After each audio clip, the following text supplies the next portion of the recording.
of what is compound interest, is that exponential growth. Hello and welcome to the Durham Talents channel. My name is Jesse Durham. Today we're going to discuss the who, what, when, where, why, how of compound interest and as it relates to the infinite banking concept. So let's begin by me just using a business reference that I had from several years ago. When I was beginning in a brand new business, I had a mentor that told me, Jesse, it's like kicking a snowball down the hill. There's a lot that goes into getting it going. But once it reaches a certain level, once it gets going so much, it just takes off. And the idea of exponential growth, and I had the great opportunity to explain this the other day and use some examples that I'll actually use here and now with a 12-year-old. And I don't mean that to disparage the 12-year-old. It was a great interaction. I enjoyed it very much, and I believe it was well received. But also to point out the fact that, like Nash would say in his book, Becoming Your Own Banker, with third grade math, we can cover what we need to cover. So just follow along with me firstly about this idea of rolling a snowball down the hill. I mean, how does it start? It starts so very small. But the growth that takes place, and if you've rolled up a snowball, you know if you're in one of the sunnier locations of America, you may not have hands-on experience with this, but we recently had a pretty good snow here in North Carolina. And when my wife and my children were rolling up the bigger part, the base part of the snowball, and then the next biggest, it was my job to do the heavy lifting because, again, it started out small enough, sure, but it got bigger exponentially fast. So let's go through a pop quiz real quick, something that I like to do to facilitate some out-of-the-box thinking or just help open up our minds when discussing personal finance, banking, and of course, in particular, compound interest. Here's the pop quiz, would you rather have $1 million today, $1 million right now today, or would you rather have a penny doubled every day for the next 30 days? Only the next 30 days. $1 million up front today, or one penny that doubles in amount over the next 30 days. Well, I'm going to tell us with a couple of visuals here what that looks like, and just walk through with me.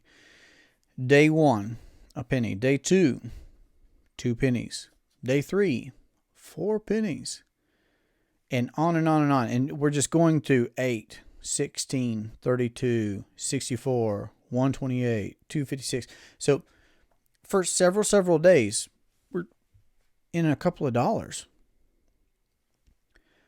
After a couple of weeks, we have a mere fraction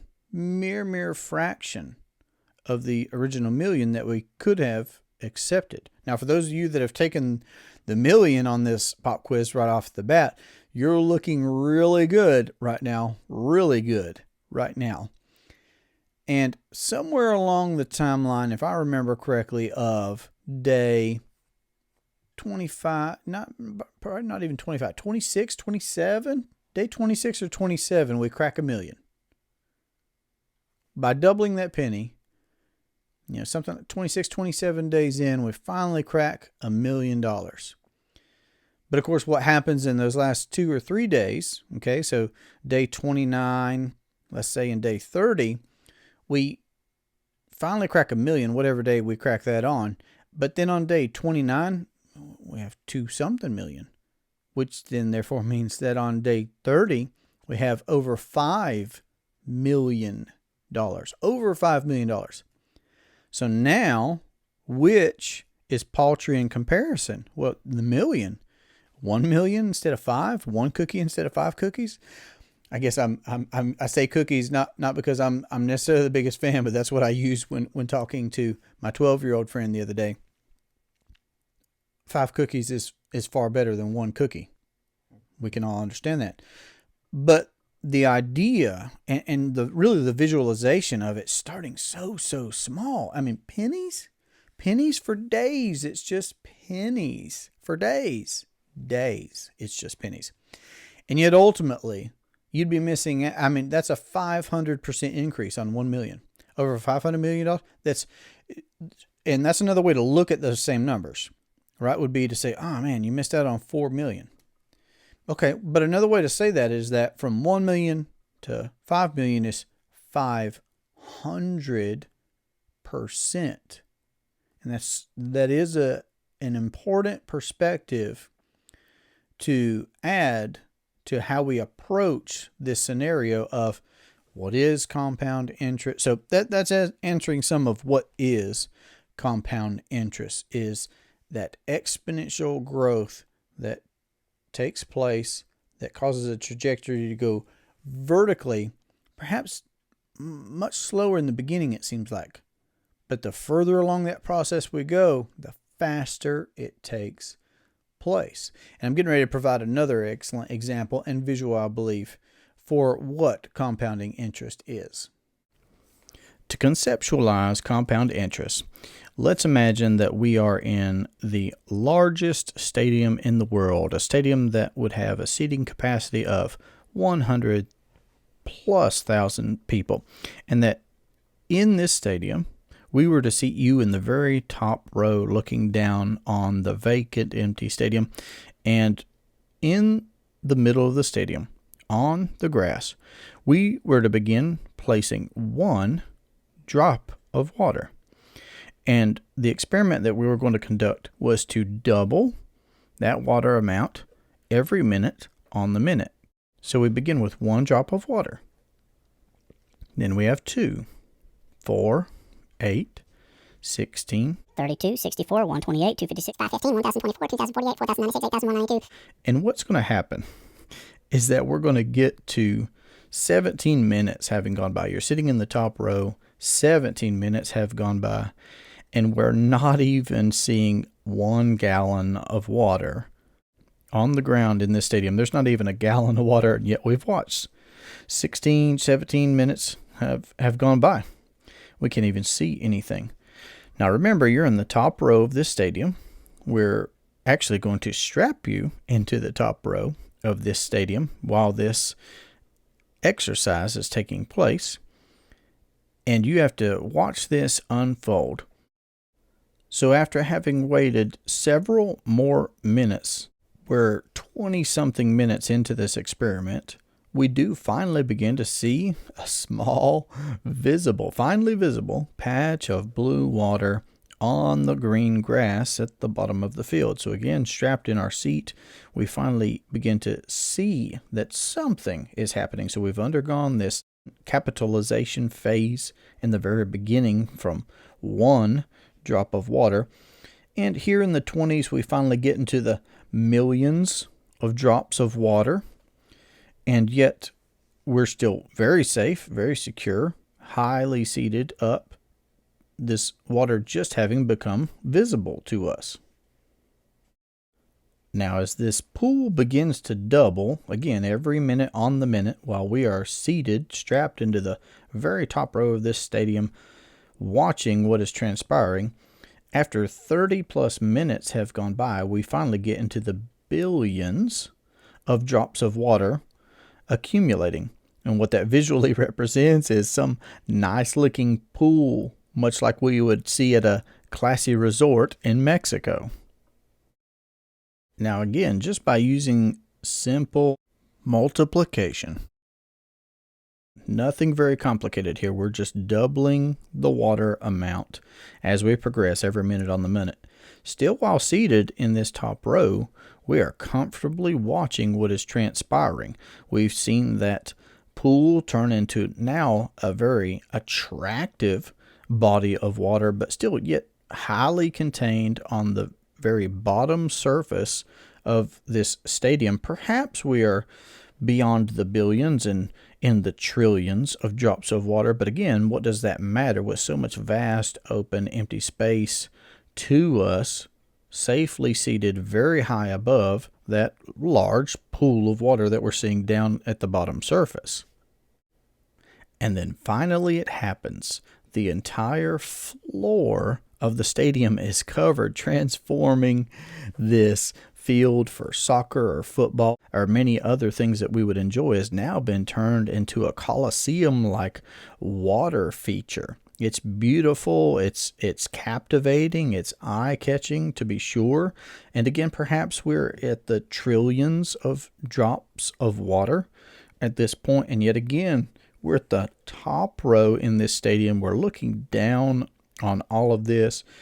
We're probably just enraptured by the visual that this change has caused, still pleasantly enjoying this experiment unfold before our eyes. However, remembering that we are strapped in to the top seat, this is where a word of caution, at least a word of notice in this particular thought experiment of envisioning ourselves strapped into the top seat. The straps were put there for a reason, and again, it's to make us think of the gravity of what is taking place, not just the wonder of the spectacle itself, but what it would mean for us, what it would signify for us. We finally got to the point where the entire floor is covered with water, and that's a wonder, and it's amazing to see. But if I were to put the word of caution here, again, let's remember that this amount will also double, and within only 60 seconds of time. So that what was just a moment ago a wonder to behold, something fun to see take place, has now actually expanded to cover row upon row upon row of stadium seating that now has covered a vast portion of even our field of view. It's underwater. And it happened, again, I must stress this point, just within 60 seconds. So again, at this point, naturally, we're seeing the acceleration, the compounding much more rapidly or much more clearly, at least, if not clearly and rapidly, we're noticing what a doubling effect means after that initial capitalization phase. And perhaps we even begin to realize the peril that we are running, having let, again, perhaps only 40-something minutes go by. But really, we must consider the vast majority of that growth has only taken place in the last couple of minutes, just the last couple of minutes. And we would naturally then need to consider, well, how long would it take me to get out of these straps and to be able to find some stairs if I can, or to be able to climb, or to be able to just evaluate what my next steps may need to do because of how quickly this is transpiring after that capitalization phase has taken place. And here we are. It happened. Just a moment ago, it seems like. This stadium was only half full of water. And yet in a mere 60 seconds, what was half full is now completely filled to the brim. And again, I didn't go very deep in the mathematics here. It's just a matter of minutes. If someone wants to try to call me out on my math, again, I'm just trying to share conceptually the power of compound interest, like Einstein told us, with this powerful visual. Whether that happens at minute 35 or 45, 50, 48, the point is that it is in the last couple of minutes where the vast majority of the growth is exponentially visible and manifest to us. So again, regardless of when it happens, we just simply must know that it is going to happen. And really, what I think is perhaps even more of an interesting thought exercise is to consider starting from this point and even working backwards. So what if we were to say that we were going to start with a full stadium of water and walk this process backwards and say in 60 seconds it's only going to be halfway full. What an immense change to go from completely full to half full. And then again, in another 60 seconds, so just 2 minutes into a reverse thought experiment, this stadium would only be a quarter of the way through. And then an eighth. And then again, it just doesn't seem long until the water would completely disappear from our vision, at least. And yet again, it would still take some good time, some minutes, several minutes, dozens of minutes, to get down to that single drop of water that we started with. Now, if I could bring this home by talking about properly structured whole life policies, having a system of properly structured whole life policies over the course of your life, actively becoming your own banker. Or again, if you're just simply vetting this idea for the first time. Here's my question. We know that time is going to transpire either way, whether we become our own bankers, whether we abdicate our responsibility and ability to perform the banking function for ourselves, or whether we remain beholden to third-party lenders and such. The time is going to go by either way. If we know that there is compound interest, and once we realize that we can enjoy compound interest by building up our capital in properly structured whole life policies with mutual companies that pay dividends, and that those policies in and of themselves can grow day over day, week over week, month over month with a guaranteed growth rate, and that furthermore we stand a highly respectable opportunity to enjoy dividends if we're with reputable companies that have been paying dividends for well over 100 years, then that's a very respectable anticipation. And furthermore, if we would use our capital to account for our need of finance, what a vast, vast contrast we would have between ourselves and those that remain beholden to third-party lenders' conditions and terms and the bleeding out of interest. Now, again, we're going to start with a clean slate.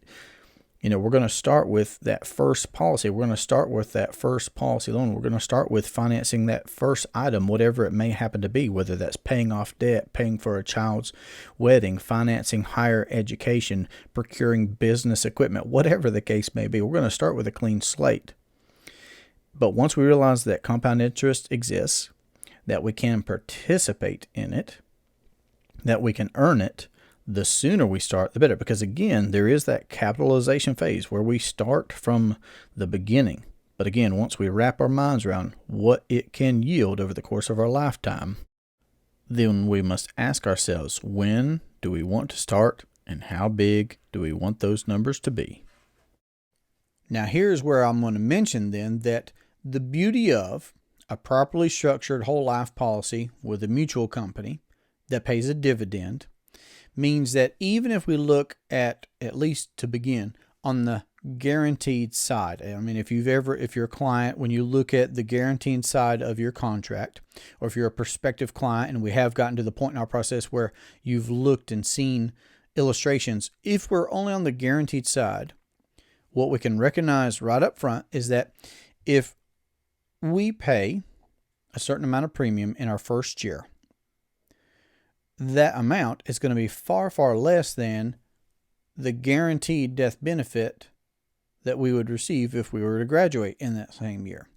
Okay, so just for easy math, if we had $1 million in death benefit and in our first year we only paid $10,000 worth of premium, $1 million is a lot more than $10,000, and our heirs or beneficiaries would be the recipients of that difference.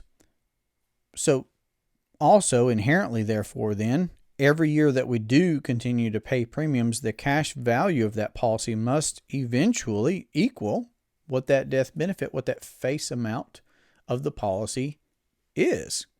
So there is this constant, uninterrupted upward growth trend in the policy.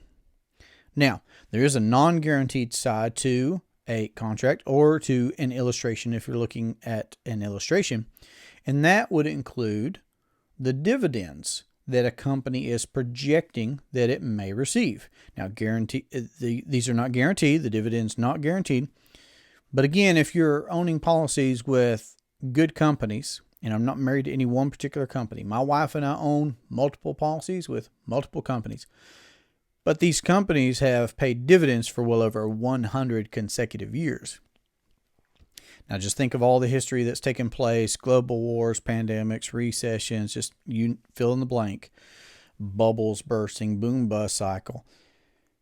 All that's happened during that time frame. These companies have not only met their contractual guarantees, but they've paid a dividend as well consecutively every year. Now, if that dividend is applied towards buying paid up additional insurance, then that's going to be above and beyond the guaranteed illustration side of the contract or the illustration. So what that is going to do is increase the eventual death benefit by buying paid up additional insurance. And then therefore that inherently means that the cash value of the policy must also therefore go up. And when you do receive a dividend, you can't unreceive the dividend. If you buy paid up additional insurance, that's yours now. So that additional guaranteed death benefit, it's yours. Can't go down. Also, the cash value is yours. It's not going to disappear. You can access that, and that would change what you would receive in death benefit. And of course, the cash values, if you're accessing capital from a policy via a policy loan, yes, that would diminish those numbers perhaps if you don't pay that back before that policy matures or you graduate. But once you have it, you have it. So now this uninterrupted compounding is taking place. And even while that compounding is taking place, you can still access the capital in your policy via policy loans, which is just a beautiful thing. You can maintain uninterrupted compound growth, exponential growth, even while accessing the capital in said policy. It's a beautiful thing. So at that point, once you can wrap your mind around that, okay, well, I can pay premiums into an appreciating asset that I own and control, and I can receive a dividend, and all that does is make it grow faster, better, stronger, or bigger. When would I want that to start? How big do I want those numbers to be? That's where we're at in that particular conversation. Now, let me reference a quote here from Albert Einstein. Albert Einstein said about compound interest that it is the eighth wonder of the world. So Einstein, pretty smart guy, said that compound interest is the eighth wonder of the world. Now, I hear lots of people talk about that in lots of different ways. Normally, in the financial entertainment world, it's referenced as, well, park your money here in this qualified plan or this entity that you don't touch for the next 10, 20, 30, 40 years and enjoy compound growth. But then, I mean, the fees that are experienced there, the tax implications that are there, the limited or non-existent. I mean, I was just having a conversation with a prospective client yesterday, and we were talking about how a certain percentage of their income is just automatically taken out. Don't get to touch it. Don't get to see it. Can't change that amount. Can't make it more or less. Because again, if you want a 401k, get a 401k. If you want an IRA, get an IRA. Anything else, do that. I'm not making any suggestions there outside of once you know what's going on, you'll know what to do. And this significant percentage of this gentleman's income was going automatically towards a program, and he couldn't make it more, he couldn't make it less, he couldn't access that. So the idea of parking money to be able to enjoy compound interest is promoted out there in the vast financial entertainment world. And yet, when we realize that we may not be able to access that at all, or if we do, we have to pay penalties perhaps and interest, and the terms and conditions are there. And we compare that to, so again, I'm not talking about investments here. I'm not making a comparison of whole life insurance as an investment versus anything else. What I'm talking about is the banking function. What I'm talking about is, what if you could do both? What if you could have uninterrupted compound growth, and you can still maintain access to the capital in that same entity. Because what we know is that the cash values that could be leveraged via a policy loan, so you can access capital from a policy via a policy loan without interrupting the premiums growing with compound interest within that same policy, because it's a perfectly collateralized entity. And that's what makes it the ideal tool, vehicle, asset for privatizing the banking function in your life. It's a beautiful thing. So when would you want that process to start? How big would you want those numbers to be? When would you want it to stop? Einstein said it's the eighth wonder of the world. He who understands it earns it. He who doesn't pays it. That's so huge. So where can you get compound interest? We hear about it. Einstein talked about it. Where do we get it? Properly structured whole life policies with a mutual company. How do you learn more about that? Well, you're here on the channel. Welcome. Thank you for tuning in and listening.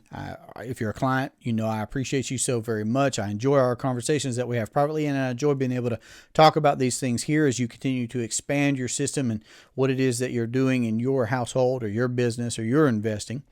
And if you're vetting this idea of infinite banking and something like compound interest interests you, or you're learning about it, or perhaps you're even being exposed for the first time to what it really is, properly structured whole life policies with a mutual company are the ideal asset to use as the vehicle, the tool for compounding interest, but while still maintaining access to our capital. So not locking it away, not shutting it away, and not touching it for decades, but being able to use it while growing it.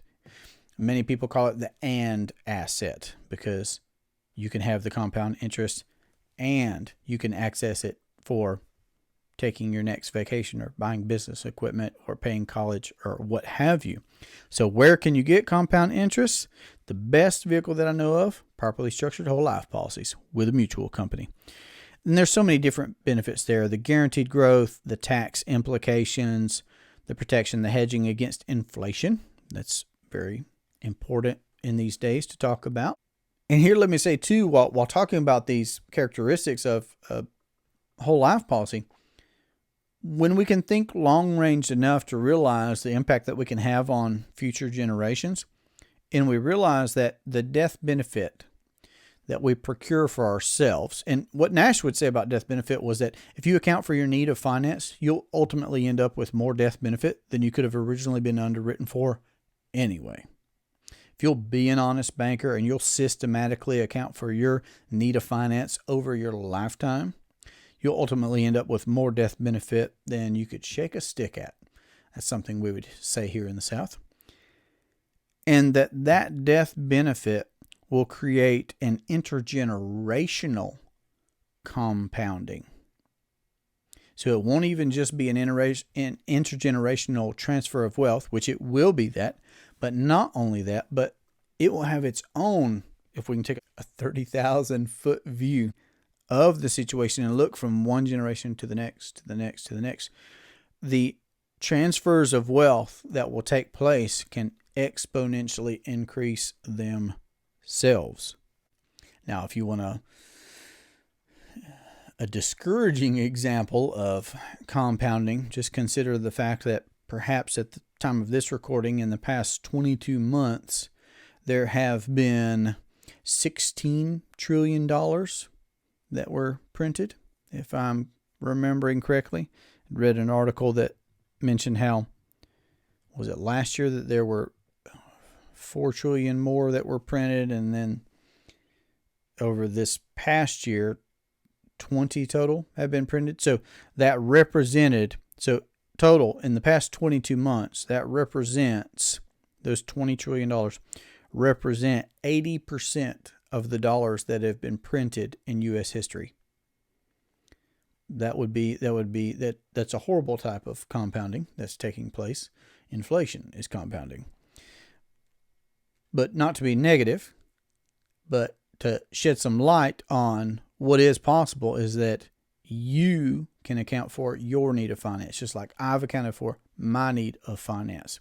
And we can privately own appreciating assets that provide us compound interest without disregarding a need or desire to maintain access to our capital. Now, who can get it? You can. Now, I don't know if you're insurable. It may be the case that not everyone that sees and hears this is going to be insurable, but you or on a spouse or on a child or a business partner, yes, you should start with yourself for sure. You should start with yourself. If you're authentically, genuinely uninsurable, there are other ways for you to be able to own policies on folks that you have a vested interest in, an insurable interest in, rather, I should say, exactly, so that you can practice the infinite banking concept to enjoy the living benefits of owning a whole life insurance policy that's been properly structured with a mutual company. When can you get it? When's the best time to plant a shade tree? 40 years ago? When's the next best time? Today? Or as soon as you get to the point where you know enough to decide that you want to become your own banker. That's when I started. When I knew enough to know that I wanted to become my own banker. I didn't know everything, and for sure I've probably made every mistake that can be made since then along these past several years' journey, my wife and I, that we've experienced. But we're paying significant premiums for multiple policies with multiple companies. We've used our policies for vacations, paying off student loans, business equipment, so many different things that we were going to do anyway. So when you decide, I would ask, have you read R. Nelson Nash's book, Becoming Your Own Banker? Have you listened to a significant amount of information on our channel? We're putting out our best practices from being consumers and professionals now over the past several years. Have we had a phone conversation? Have you emailed me? Let's have a conversation. And then how to do that? Well, of course, our contact information. So if you'd like to have a conversation about how to implement the infinite banking concept into your household, into your business, into your investing, whatever it is that you're doing, then you can reach me at 828-817-4223, or you can email durhamtalents@gmail.com. This conversation has been a great pleasure for me. I look forward to our next one. Have a great day. Take care. If we can take a 30,000 foot view, Compound interest. Compound interest. Compound interest. Compound interest. Compound interest. Compound interest. Nice. Compound interest. Compound interest. Compound interest. Interest. Compound. Boom.